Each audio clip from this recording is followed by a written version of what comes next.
Ano mas pipiliin mo, yung mahal mo o mahal ka? Para sa akin yung mahal ko. Bakit? Kasi ang hirap ang hirap magmahal ng taong di mo mahal, eh. Kasi para sa akin, okay lang na ako lang yung nagmamahal, sa ngayon. Mm. Kasi sabi nga nila, matututunan din mahalin, ganyan, kapagka minahal mo ng totoo, ganyan, 'di ba? So, kung ako naman, nagmahal ako ng mahal ko, tapos hindi ako minahal sa tagal ng panahon, 'di ba, na pagmamahal ko sa kanya, may choice ako na umalis. Ah, Iwanan na siya kung hindi talaga mag-workout yung pagmamahal ko sa kanya, 'di ba? so ano, parang willing ka mag-take ng risk na mahalin siya kahit hindi ka niya mahalin pabalik?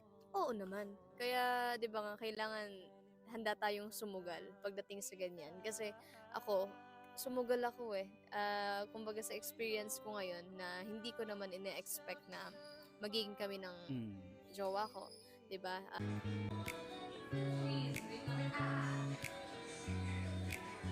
Can I call you baby? Can you be my friend? Can you be my lover up until the very end? Let me show you So kung ako naman, nagmahal ako ng mahal ko, tapos hindi ako minahal sa tagal ng panahon, 'di ba, na pagmamahal ko sa kanya, may choice ako na umalis. Ah, Iwanan na siya kung hindi talaga mag-workout yung pagmamahal ko sa kanya, 'di ba? your love. No, I don't pretend. Stick by my side even when the world is caving in. nadanggit na niya ng taray.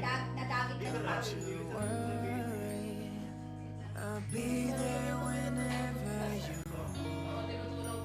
I need somebody who can believe my word. No, I'm not perfect, but I hope you see my worth. 'Cause it's only you. So, ano, parang willing ka mag-take ng risk na mahalin siya kahit hindi ka niya mahalin pabalik? Oo naman. Kaya 'di ba nga kailangan handa tayong sumugal pagdating sa ganyan. Kasi ako, sumugal ako, eh.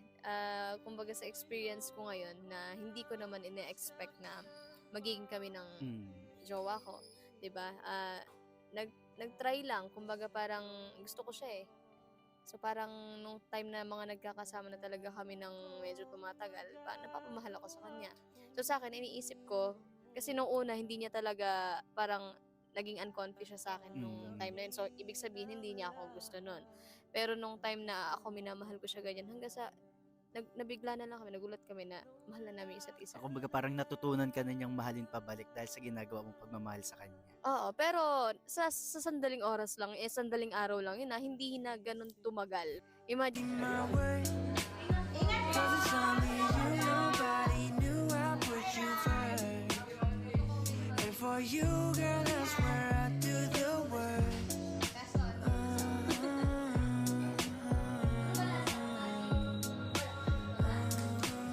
nung time na yun. So, ibig sabihin, hindi niya ako gusto nun. Pero nung time na ako minamahal ko siya ganyan, hanggang sa nabigla na lang kami, nagulat kami na mahal na namin isa't isa. Kumbaga parang natutunan ka na niyang mahalin pabalik dahil sa ginagawa mong pagmamahal sa kanya. Oo, pero sa sandaling oras lang, sandaling araw lang yun, hindi na gano'n tumagal. Imagine mo, parang ano siguro, parang nasa 1 week mahigit lang. Ang bilis Siguro na. magto 2 weeks, So gano'n. parang iba talaga yung pabi magmahal, no? Siyempre naman. Yeah. Pero alam mo, isa yan sa pinakamahirap na ano, no, yung magmahal ka ng taong hindi ka sigurado na kaya kang mahalin pabalik. Oo. Kasi ayun yung sinasabi ko lagi sa kanila, na kapag ka nagmahal ka ng isang taong hindi mo alam na kaya kang mahalin pabalik, risk talaga yan. Oo. Alam mo yung parang walang kasiguraduhan na kaya kanyang mahalin pabalik.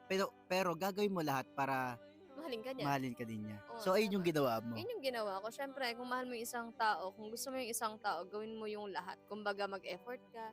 Lahat ng kaya mong gawin mo na, ibigay mo kung ano yung mga kailangan para, alam mo yun, ma-appreciate ka niya. Kasi kapag nagmahal tayo, alam naman natin na may mga bagay tayo na hindi natin nagagawa noon na nagagawa natin ngayon dahil sa tao mahal natin at sa pagmamahal natin ng sobra. Oo, tama.